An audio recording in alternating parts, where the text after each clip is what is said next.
मैं श्रीमती पार्वती सोनी, व्याख्याता, शासकीय हाई स्कूल केवरा मुंडा जगदलपुर से बोल रही हूँ। आज मैं कक्षा 9वीं के छात्रों को संस्कृत विषय का द्वितीय पाठ पढ़ा रही हूँ। बच्चे ध्यान से इसे सुनेंगे।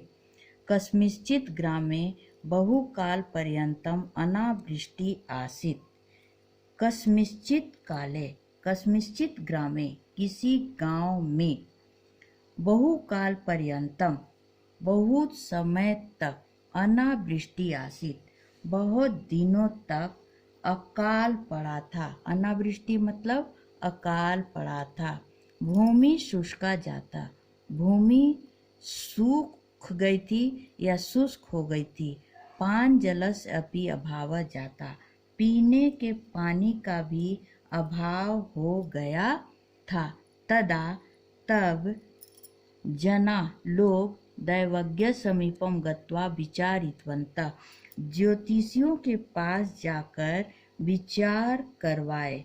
दैवज्ञ ग्रह गतिम परिशील्य उक्तवान, ज्योतिषियों ने ग्रहों की दशा का अध्ययन करके बताया, मात्र इस वर्ष में ही नहीं, न केवलम अस्मिन् वर्षे अपि, न केवल इस वर्ष ही, अपितु बल्कि आगामी वर्ष त्रय पर्यंतम अत्र वृष्टि न भविष्यति इति।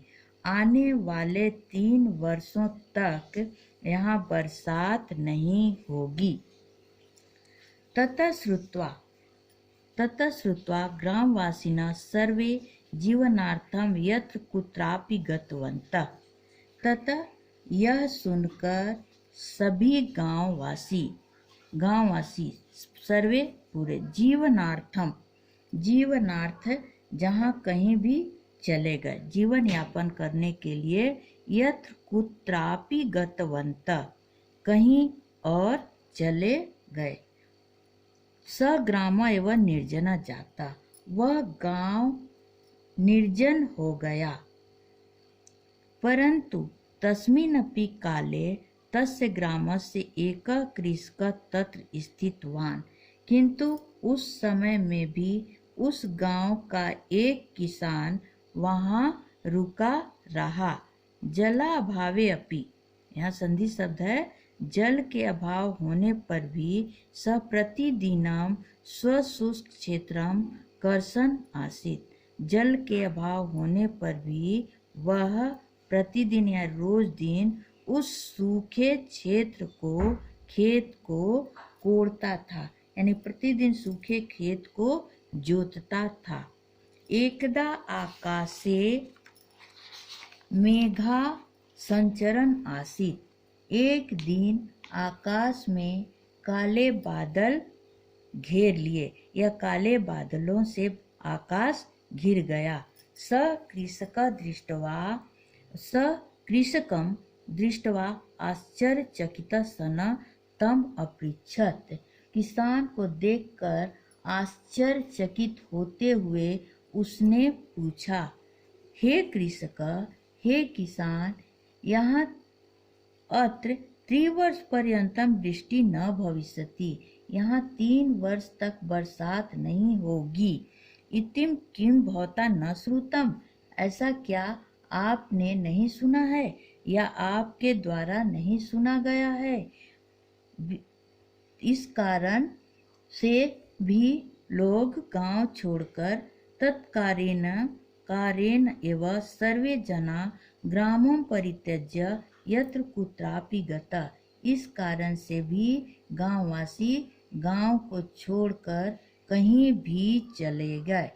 तथापि फिर भी भवान किमर्थम शुष्कम क्षेत्रम वृथा कर्षति, फिर भी आप किस लिए इस सूखे खेत को व्यर्थ में जोतते हैं। एतदा कृषकः अवदत्, एतद् धन्धा, एक दिन तब किसान बोला, एतत् कृषकः अवदत्, तब किसान बोला, सर्वे विषया मया ज्ञाता, सभी विषय मुझे ज्ञात ही है, किंतु त्रिवर्षं यावत् यदि अहं कृषिकार्यं न करोमि तर्हि 3 वर्ष अनन्तरं यदा वृष्टिः भविष्यति तदा मम कृषिकार्यं विस्मृतं भवेत्। किंतु 3 वर्ष तक यदि मैं कृषि का कार्य नहीं करूँगा तो 3 वर्ष पश्चात जब बरसात होगी तब मैं कृषि के कार्य को भूल जाऊंगा। तावता मम क्षेत्र कर्षणस्य अभ्यासः एव नष्टः भवेत्। तब मुझे कृषि कार्य विस्मृत हो जाएगा, मैं खेती का कार्य करना भूल जाऊंगा। 3 वर्ष अनन्तरं यदा वृष्टि भविष्यति तदा मम कृषि कार्यं विस्मृतं भवेत्। तब तक मैं कृषि के कार्य को भूल जाऊंगा। तावता मम क्षेत्र कर्षणस्य अभ्यासः एव नष्टः भवेत्। तब मेरा खेत को काटने का खोदने का अभ्यास भी नष्ट हो जाएगा। अतएव अस्य कार्यस्य विस्मरणं परिहार्थम् अहम् इदानीमपि कर्षामि इति। तब मैं इसलिए इस कार्य को विस्मरण को दूर करने के लिए मैं इस समय भी खेत को जोतता हूँ। ततः श्रुत्वा मेघः साधु साधु इति वदन् चिन्तितवान्। यह सुनकर बादल अच्छा अच्छा ऐसा बोलते हुए सोचने लगा, यदि अहमपि 3 वर्षं यावत् न वर्षामि, यदि मैं भी 3 वर्ष तक यावत् जब तक न वर्षामि, जब तक नहीं वर्षूंगा तर्हि मया अपि वर्षणं विस्मृतं भवेत्। तब मैं भी वर्षा होने के कार्य को भूल जाऊंगा। अतः अहम अधुना एव वर्षामि, अतः मैं अभी ही बरसता हूँ या वर्षा करता हूँ। ततः झटितः सर्वान् मेघान् आयुः।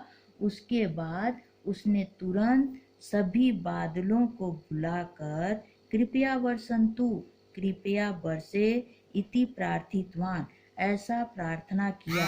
तदा तत् सुवृष्टि अभवत्, तब वहाँ अच्छी वर्षा हुई।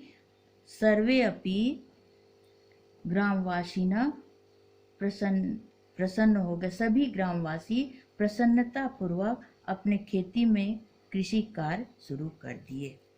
अब मैं पार्वती सोनी पढ़ाने की क्रिया को समाप्त करती हूँ। अब अगले दिन आप इसका अनुवाद और प्रश्नों के उत्तर को बनाने का प्रयास करेंगे। यदि उत्तर बनाने में असुविधा होगी तो मैं प्रश्नों के उत्तर को भी बताऊँ।